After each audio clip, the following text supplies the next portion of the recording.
Tahimik ang hapon sa lumang paaralan. Sa gilid ng pasilyo, isang binatang nakaluhod. Hawak ang map at timba. Pawisan, madumi ang kanyang uniforme at halatang pagod sa maghapong trabaho. Siya si Martin, isang working student na janitor. Hindi siya kilala bilang matalino o sikat na estudyante. Sa katunayan, madalas siyang biruin at pagtawanan ng kanyang mga kaklase dahil sa kanyang maruming uniforme at amoy ng pawis. Pero sa kabila nito, hindi nagbabago ang ngiti ni Martin. Sa bawat punas ng sahig, bawat pagwawalis ng kalat, nasa isip niya ang kanyang pangarap. Bahalang araw, aangat din ako, hindi habang buhay na ganito. Nandoon din si Sir Edwin, ang butihing prinsipal ng paaralan. Palaging nakabantay at minsay tinutulungan si Martin. "Martin, huwag kang mawawala ng pag-asa ha," wika nito minsan. "Ang taong masipag at may mabuting puso, tiyak na magtatagumpay sa buhay." May isa pang guro na laging nagmamalasakit sa kanya. Ito ay si Ma'am Letty. Mabait at parang ina sa lahat ng estudyante. Kapag nakikita niyang pinagtatawanan si Martin, siya ang pumapagitna. "Tama na yan mga bata. Hindi niya siya dapat pinubuli."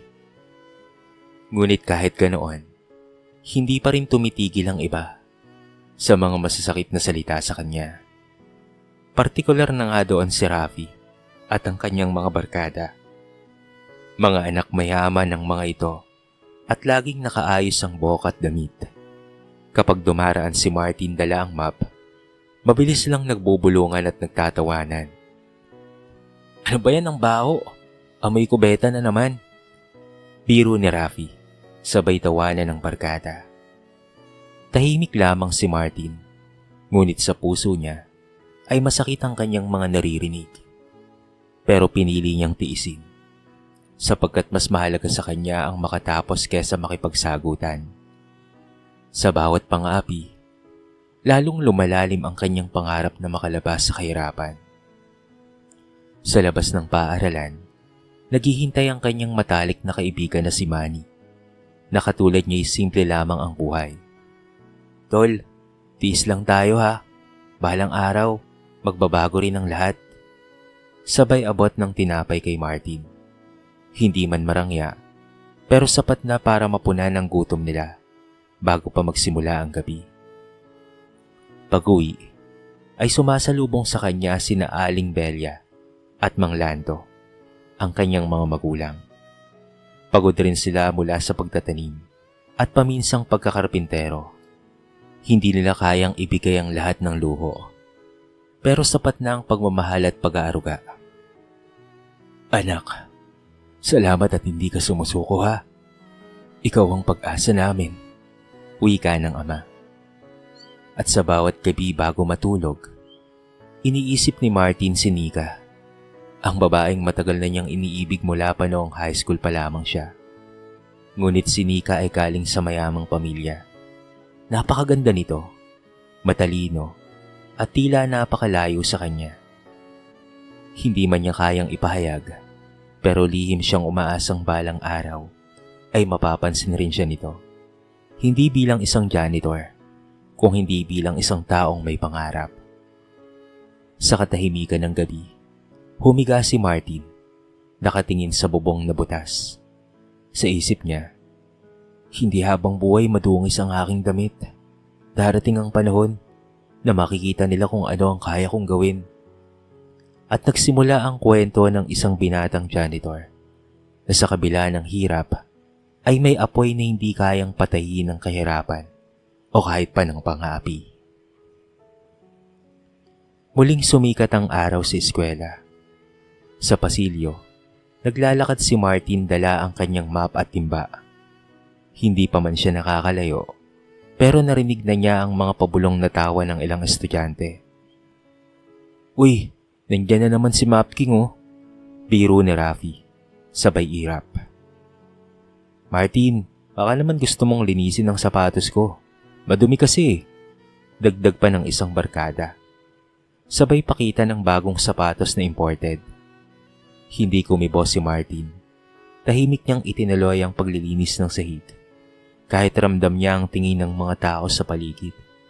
Para sa kanya, ang bawat pagpunas ng map ay isang hakbang palayo sa kahirapan.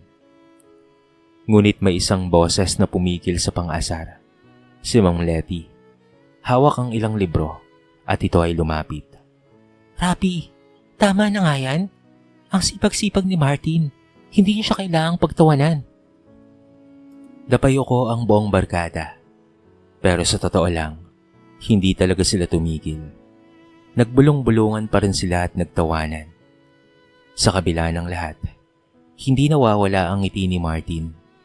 Sa bawat pagkakataon, inaalala niya ang mga salita ng kanyang prinsipal, na si Sir Edwin. Anak, ang tunay na halaga ng tao ay hindi nakikita sa kanyang damit o kalagayan. Nakikita ito sa kanyang pagsisikap at kabutihan ng kanyang puso. Pagkatapos ng klase, dumiretso siya sa likod ng paaralan, kung saan naghihintay si Manny. Pareho silang pawisan at pagod, pero may dalang mga pangarap. Tol, isang araw gagawa tayo ng sarili nating negosyo ha. Hindi na tayo magtitiis sa baon na peraso ng tinapay. Biro ni Manny, sabay kagat sa kanyang pandesal. Ngumiti si Martin. Oo Manny, basta hindi tayo susuko ha. Baka kamit din natin yan. Habang naglalakad pa uwi, nadaanan nila si Nika. Nakaayos at kasama ang mga kaibigan. Isang ngiti lang mula rito ay sapat nang magpatibok ng puso ni Martin.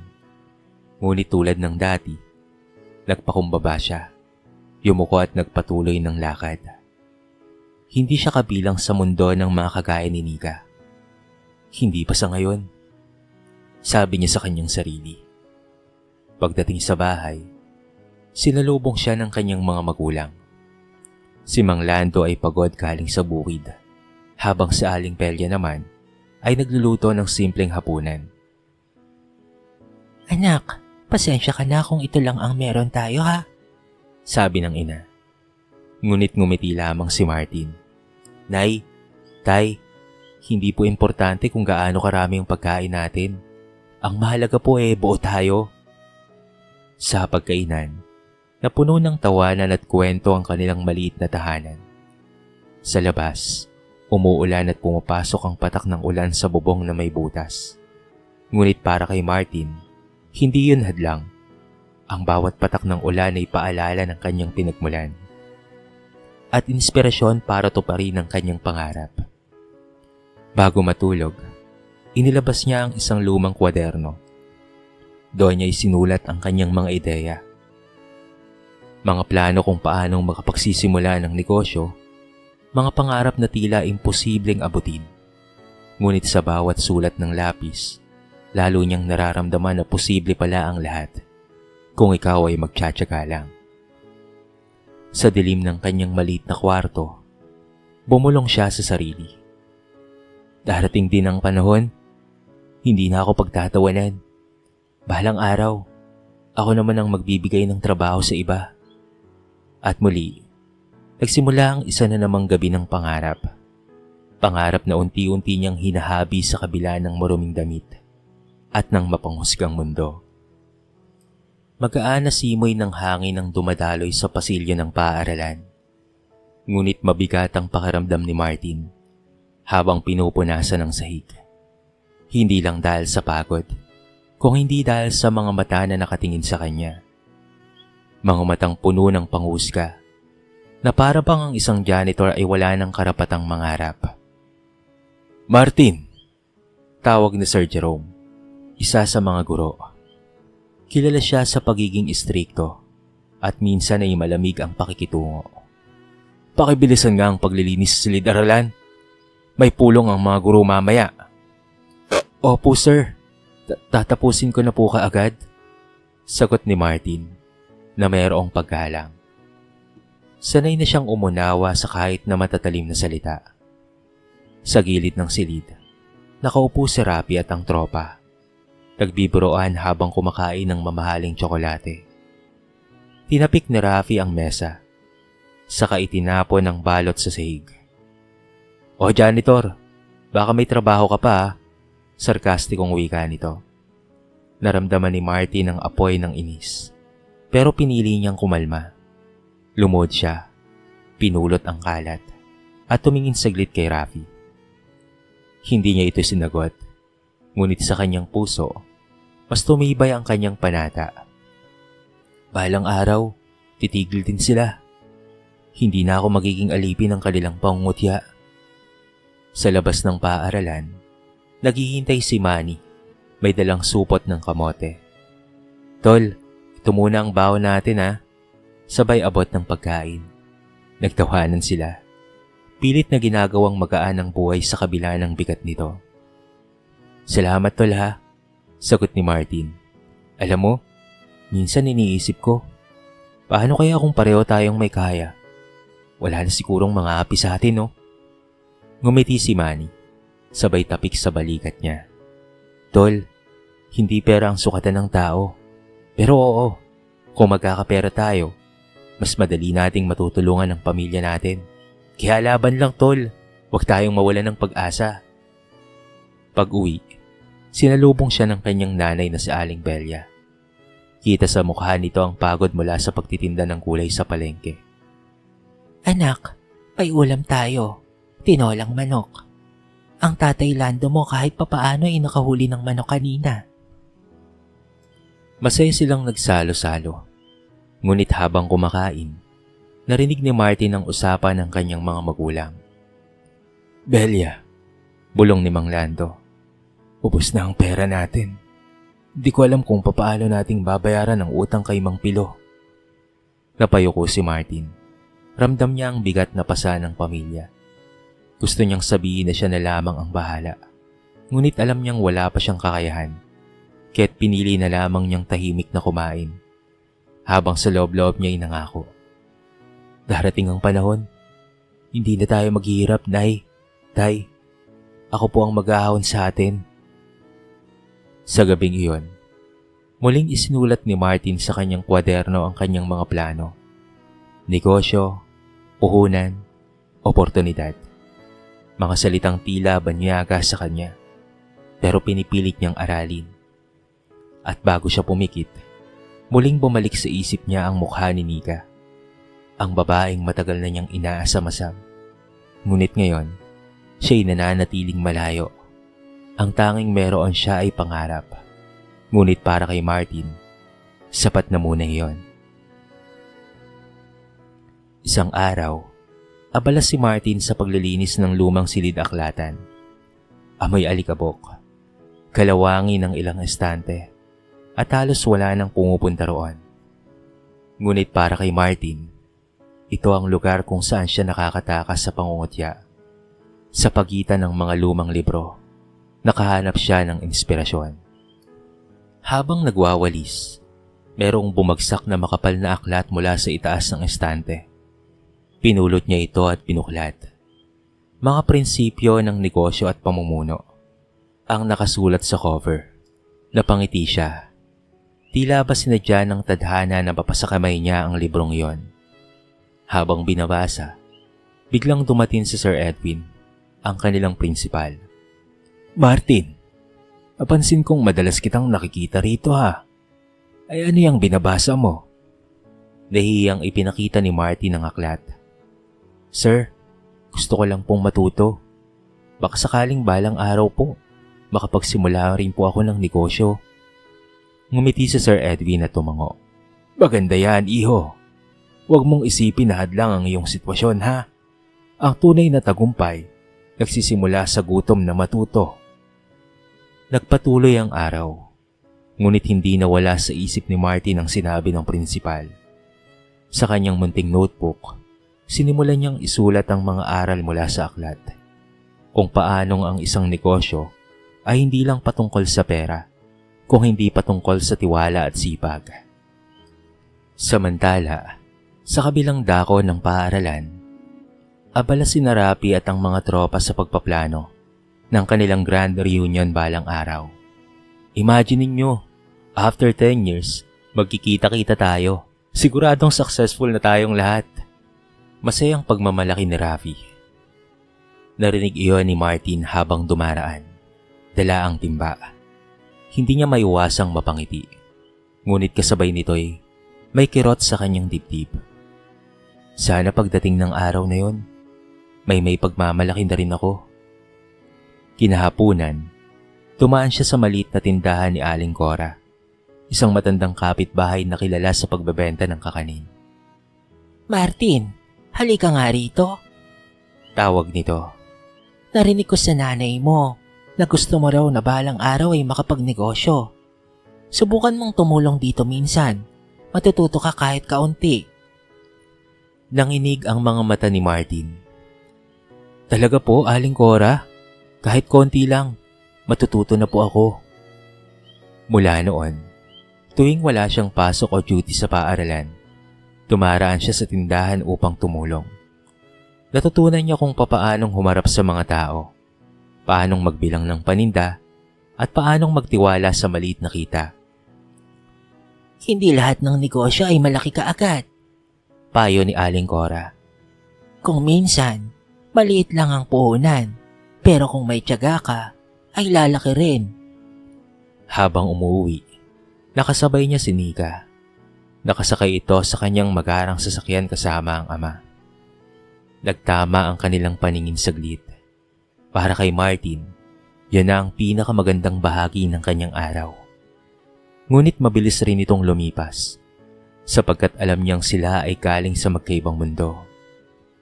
Pagdating sa bahay, muli niyang isinulat sa kwaderno ang lahat ng kanyang natutunan. Habang nagsusulat, ramdam niyang dahan-dahan na mayroong liwanag na tumatagos sa kanyang dilim. At sa kanyang puso, umusbong ang isang pangako.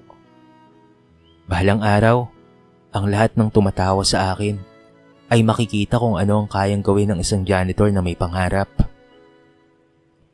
Kinabukasan, mainit ang hapon nang may ipatawag na pagpupulong sa buong paaralan. Sa gitna ng entablado, nakatayo si Sir Edwin. Mga estudyante, magdaraos tayo ng entrepreneurship fair at iyon ay magaganap sa susunod na buwan. Bawat klase ay gagawa ng proyekto kung saan ipapakita nyo ang inyong kakayahan sa pagninegosyo. Agad na nag-ingay ang mga estudyante. Ang iba'y natuwa, ang iba na may nag-alala. Ngunit sa isang sulok, nanlaki ang mga mata ni Martin. Entrepreneurship? Ibig sabihin negosyo. Ito na kaya ang pagkakataon ko? Ngunit agad rin siyang binalot ng kaba. Isa siyang janitor, working student. Wala siyang pera, kaya naman papaano siyang makakalahok. Habang pauwi, nakasabay niya si Manny. Uy tol, bakit parang malalim ata ang iniisip mo? Tanong nito. Meron kasing magaganap na entrepreneurship fair. Gusto kong sumali, pero wala naman akong puhunan, Manny. Ngumisi ang kaibigan. Tol, hindi pera ang puhunan sa lahat ng bagay. Minsan, sipag at utak lang ay sapat na. Tara, isip tayo ng paraan. Sa sumunod na mga araw, palihim silang nagplano. Nakita ni Martin ang mga itinatapon na papel, bote, at pati na rin plastic sa paaralan. Manny, bakit hindi natin gawing negosyo ang basura? Kolektahin natin, tapos ibenta sa junk shop. Nagkatinginan silang dalawa. Tol, simple pero matalino. Hindi lang tayo kikita. Makakatulong pa tayo sa kalikasan. Ang galing mo, tol. At doon nagsimula ang kanilang maliit na proyekto. Tuwing may bakanting oras, kinukolekta nila ang mga bote at papel. Habang ginagawa yon, hindi nila maiwasang pagtawanan ng iba. Grabe, pati basura pinagkakakitaan. Biro ng tropa ni Rafi. Janitor na nga, basurero pa. Dagdag pa ng iba. Ngunit hindi natinag si Martin. Hindi importante kung ano ang tawag nila. Ang mahalaga, may ginagawa tayo. Bulong niya kay Manny. Isang araw, habang abala sila, lumapit si Ma'am Letty. Martin, Manny, nakikita ko ang pagsisikap nyo. Nakakatuwa dahil hindi lang ito patungkol sa negosyo. Kung hindi patungkol din sa disiplina at malasakit, ipagpatuloy niyo lang yan ha. Dahil sa kanyang mga salita, lalo pang lumakas ang loob ni Martin. Sa bawat bote at papel na kanilang nakokolekta, unti-unti silang nakakapag-ipon. Dumating na nga ang araw ng entrepreneurship fair. Ang iba't ibang klase ay may kanya-kanyang presentasyon. Mga food stall, craft products, at kung ano-ano pa. Nakita ni Martin ang marangyang booth ni Rafi at ng mga tropa nito. Puno ng mga mamahaling produkto. Dahil doon ay napailing siya. Ngunit hindi siya nawalan ng pag-asa. Sa tabi ng entablado, nakatayo si Martin at Manny. Dala ang kanilang simpleng stall na may karatolang mula sa basura, may kita at linis pa. Maraming estudyante ang napakunot ng noo. Basura lang? Ano namang kikitain dyan? Ngunit nang ipinaliwanag ni Martin ang kanilang konsepto, kung papaanong maaaring gawing oportunidad ang mga bagay na walang silbi, unti-unting nagkaroon ng interes ang ilan. At nang dumating ang oras ng presentasyon, umakit si Martin sa entablado. Nanginginig ang kanyang boses, ngunit puno ng kumpiyansa.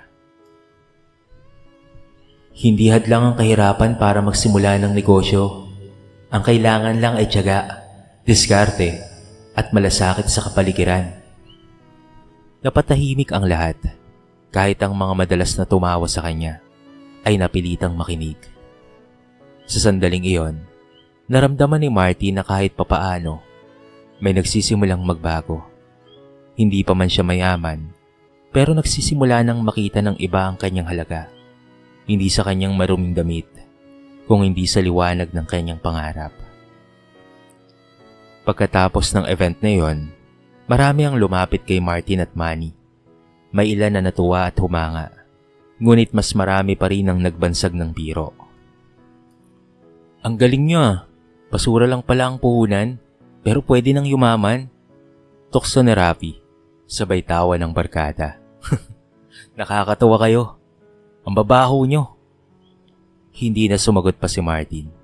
Sa halip ay nagpatuloy siya sa kanyang ginagawa. Dahil alam niyang sa katahimikan at tiyaga, mas tumatapang ang kanyang loob. Ngunit dumating ang isang pagsubok na halos bumuwag sa kanyang pangarap. Isang gabi, habang pauwi na siya galing sa pagtulong kay Aling Cora sa tindahan, sinalubong siya ng umiiyak na ina. Martin, anak, ang tatay mo. Halos hindi na matapos ni Aling Velia ang kanyang sasabihin. Nang makarating sila sa loob ng bahay, nakita niya ang kanyang ama, nakahiga, pawisan at hirap na huminga. Ano pong nangyari, tay? Anak, pasensya ka na. Mahina ang boses ni Mang Lando. Nabagsakan ako ng kahoy kanina sa bukid. Hindi ko alam kung makakapagtrabaho pa ba ako. Para bang gumuho ang mundo ni Martin. Sa isip niya, paano pa sila makakaraos kung pati ang kanyang ama ay hindi na makapagtrabaho. Kinabukasan, imbes na magpahinga, pumasok pa rin si Martin sa paaralan. Ngunit baka sa kanyang mukha ang lungkot at pagod. Napansin niyon ni Ma'am Letty. Martin, ayos ka lang ba? Para kang lutang ngayon ah. Mahina siyang umiti. Ayos lang po ako, ma'am. Wala po. Kaya ko pa po. Ngunit alam ng guro na hindi yun totoo. Sa mga sumunod na araw, lalo siyang nagsumikap. Dumoble ang kanyang trabaho bilang janitor, estudyante, at ngayon ay haligi rin ng kanilang tahanan. Minsan, halos hindi na siya nakakatulog sa kakaisip kung papaanong tutustusan ang gamot ng kanyang ama at ang pang-araw-araw nilang kailangan. Tol, kung gusto mo, ako na lang muna ang kikilos sa proyekto natin. Alok ni Manny. Kailangan mo ring alagaan ang pamilya mo, tol. Ngunit umiling si Martin. Hindi, Manny. Hindi ako pwedeng tumigil. Kung titigil ako, paano na tayo? Paano ang mga pangarap natin? Isang linggo bago ang anunsyo ng resulta ng entrepreneurship fair, nangyari ang hindi inaasahan.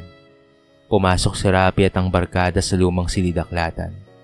Nang makita nila ang mga notebook at talaan ni Martin patungkol sa negosyo, pinaglaruan nila ito. Mga plano? Negosyante ko no? Sabi ng isa. Kinuha nila ang notebook at pinunit ang ilang pahina at itinapon ito sa basurahan. Pagbalik ni Martin, nanlumo na lamang siya. Ang lahat ng pinaghirapan niyang isulat at pag-aralan, halos wala lang natira. Para siyang pinagsakluban ng langit at lupa. Sa sulok ng silid, tahimik siyang napaiyak. Ngunit bago pa man siya tuluyang sumuko, dumating si Sir Edwin. Pinulot nito ang ilang natirang pahina at iniabot sa kanya. Martin, malumanay na sabi ng prinsipal. Ang mga plano ay kayang gawing muli. Pero ang puso at tapang na meron ka, yan ang hindi nila kayang sirain. Kahit huwag kang titigil anak. At sa gabing iyon, sa kabila ng pagkawasak ng kanyang notebook, isang bagay ang nanatiling buo. Ang kanyang determinasyon. Dumating ang araw ng resulta ng entrepreneurship fair. Puno ang covered court ng mga estudyante at guro. Ang bawat klase ay nakaupo. Naghihintay kung sino ang pararangalan. Isa-isang tinawag ang mga nanalo sa iba't ibang kategorya. At nang i-anunsyo ang ikatlong gantimpala, hindi inaasahan ng marami. Ang ikatlong pwesto ay napunta kina Martin at Manny. Para sa proyektong mula sa basura, may kita at linis pa. Tahimik ang paligid bago sumabog ang bulungan. Ang janitor na madalas pagtawanan, ngayon ay nasa entablado. Bagaman hindi sila ang nanguna, pero sapat na para mapanganga ang lahat. Umakyat si Martin at Manny. Tinanggap ang simpleng tropeyo. Nanginginig ang boses ni Martin habang nagsasalita. Maraming salamat po. Ang proyekto pong ito ay hindi lang patungkol sa kita, kung hindi sa pagpapakita na kahit sa maliit na bagay ay meron pong pag-asa. Kung basura nga ay pwedeng gawing kapaki-pakinabang, paano pa kaya ang isang taong tulad ko na madalas ninyong pagtawanan? Tahimik ang lahat. Maging si Rapi ay hindi nakapagsalita. Ang mga linyang iyon ay tumama sa bawat puso ng nakarinig. Lumipas ang mga taon. Natapos ni Martin ang kanyang pag-aaral sa tulong ng pagiging working student. Hindi naging madali ang lahat.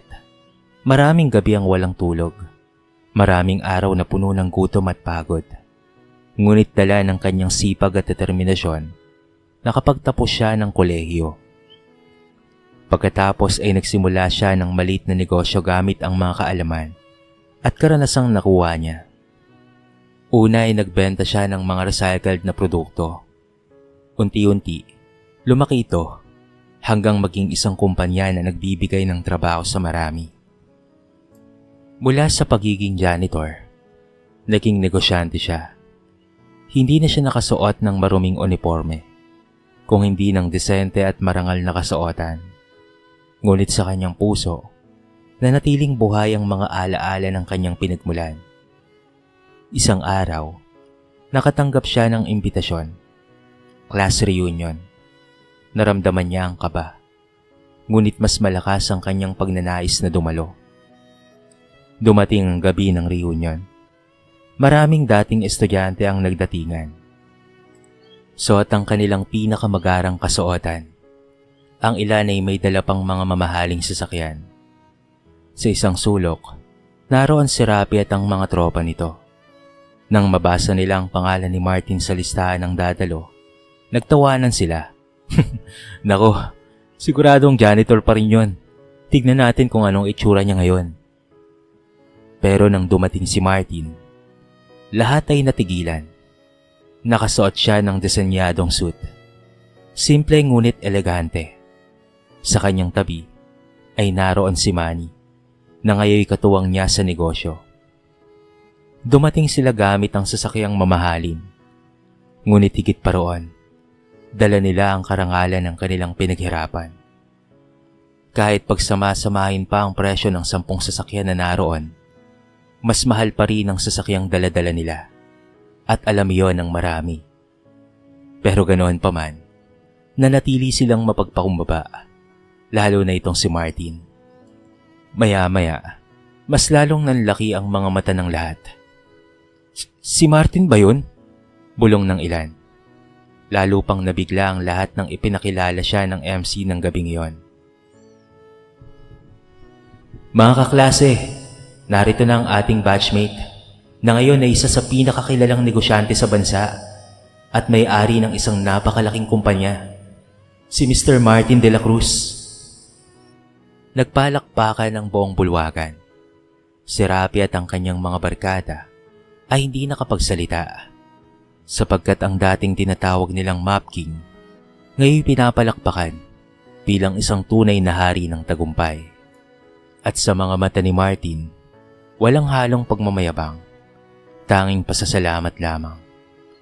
Pasasalamat sa lahat ng hirap, luha at pangungutya dahil yon ang nagpatibay sa kanya. Napatahimik ang bulwagan matapos ang masigabong palakpakan. Lahat ay nakatitig kay Martin. Ang dating janitor na kanilang pinagtatawanan, ngayon isa ng matagumpay na negosyante. Lumapit si Rapi, bakas ang hiya sa muka. Martin, pasensya na ha. Pasensya ka na sa lahat ng pang-aaser ko noon at pati na rin sa lahat ng panglalait. Hindi ko alam na maaabot mo ang ganitong antas ng iyong pamumuhay ngayon. Grabe, hindi ako makapaniwala. Ngumiti lamang si Martin, hindi mayabang, kung hindi mapagpakumbaba. Naku Rapi, wala kang dapat na ihingi ng tawad. Kung hindi dahil sa inyo, baka hindi ko natutunan kung papaanong maging matatag. Ang mga sakit na dulot ng inyong tawanan, yan ang naging gasolina ko para ako'y mas mangarap at tuparin ang lahat ng ito. Lumapit din si Nika sa kanya, ang babaeng matagal na niyang lihim na minamahal. Martin, ang laki ng ipinagbago mo. Hindi lang sa itsura, kung hindi sa kung sino ka na bilang tao. Noon pa man ay inaangaan na kita. Hindi ko lang masabi-sabi sa'yo. Sandaling natahimik si Martin. Ang dami niyang gustong sabihin, ngunit pinili niyang umiti. Salamat Nika, pero higit pa sa lahat, natutunan ko na ang tunay na halaga ng tao ay hindi nakikita sa kasuotan o yaman, kung hindi sa tapang at kabutihan na dala ng kanyang puso. Sa gilid ng bulwagan, naroon sina Sir Edwin at Ma'am Letty. Nakangiti, puno ng pagmamalaki. Lumapit si Martin at niyakap sila. Kung hindi po dahil sa inyo, baka sumuko na po ako noon. Maraming salamat po sa paniniwala nyo. At maraming salamat po sa pagpapalakas ng aking loob noong mga panahong nanghihina po ako. At nang matapos ang gabi ng reunion, umuwi si Martin sa kanyang tahanan. Hindi sa maliit na barong-barong, kung hindi sa isang maayos at maluwag na mansyon na bunga ng kanyang pawis at tiyaga. Ngunit sa kanyang kwarto, nakatago pa rin ang lumang map, timba at kwaderno. Paalala ng kanyang pinagmulan at inspirasyon na huwag kalimutan kung saan siya nagsimula. Sa bawat proyekto ng kanyang kumpanya, lagi niyang kasama si Manny, ang kaibigang nanatiling tapat mula umpisa hanggang sa dulo. At higit sa lahat, isa sa mga unang empleyado niya ay si Aling Cora, na tinuruan siyang magnegosyo sa maliit na paraan. Ngayon, libo-libong pamilya na ang natutulungan ng kanilang kumpanya. Maraming kabataang mahirap ang binibigyan ng scholarship upang wala ng ibang makaranas ng pangungutya tulad ng dinanas niya. At tuwing tatanungin siya ng mga tao, anong sikreto ng iyong tagumpay? Lagi niya lamang sinasabi, sa likod ng maruming damit, may pusong marunong mangarap.